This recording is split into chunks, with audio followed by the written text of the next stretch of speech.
Oatmeal cake তৈরির একটি recipe অনুযায়ী 2 কাপ ময়দা লাগে প্রতি 3 কাপ ওটমিল তৈরি করতে।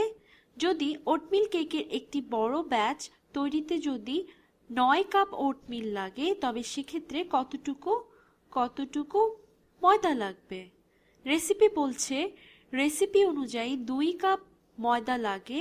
আমি এটা লিখছি 2 কাপ ময়দা। 2 কাপ ময়দা লাগে 3 কাপ ওটমিলের জন্য, প্রতি 3 কাপ ওটমিলের জন্য 3 কাপ ওটমিলের জন্য। এখন আমাদের বের করতে হবে একটি বড় ব্যাচ তৈরিতে যেখানে 9 কাপ ওটমিল লাগে সেখানে কতটুকু ময়দা লাগবে। এটি মানে হলো আমাদের বের করতে হবে কতটুকু ময়দা লাগে এই বড় ওটমিল ব্যাচ তৈরি করতে। তাহলে x কাপ ময়দা লাগে এই 9 কাপ ওটমিলের জন্য, প্রতি 9 কাপ ওটমিলের জন্য x কাপ ময়দা লাগে। তাই আমরা বলছি দেখো 2 কাপ ময়দা প্রতি 3 কাপ ওটমিলের জন্য লাগে, এটি সমান হবে x ভাগ প্রতি 9 কাপ। অনুপাতটি ঠিক থাকবে। এই অনুপাতগুলিকে সরল করলে একই ভগ্নাংশ পাবো।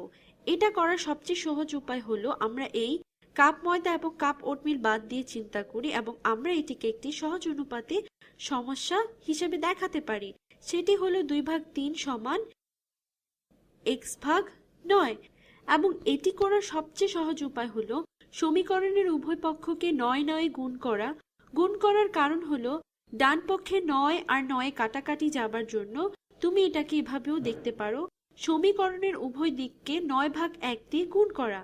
যদি তুমি উভয় দিককে 9/1 দিয়ে গুণ করো তবে বাম পক্ষে তুমি পাও লবে একটি 9 এবং হরে একটি 3।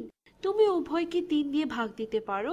9/3 সমান 3 আর 3/3 সমান 1। তাহলে বাম পক্ষে হবে 3 গুণ 2 হলো 6 আর নিচে থাকে 1। এখন ডান পক্ষে এই লবে 9 এবং এই হরে 9 কাটাকাটি চলে যায়, অর্থাৎ তুমি উভয় পক্ষকে 9 দিয়ে ভাগ দিতে পারো। তাই ডান পক্ষ সমান x ভাগ 1। তাই তুমি এভাবে দেখতে পারো 6/1 আর 6 একই কথা, x ভাগ 1 আর x একই জিনিস। এখন আমরা পাচ্ছি x সমান 6। এভাবে আমরা বের করলাম যদি রেসিপি অনুযায়ী 2 কাপ ময়দা 3 কাপ ওটমিল তৈরিতে লাগে তবে আমাদের 6 কাপ ময়দা 9 কাপ ওটমিল তৈরিতে লাগবে। আমরা তাহলে বের করলাম x সমান হলো 6।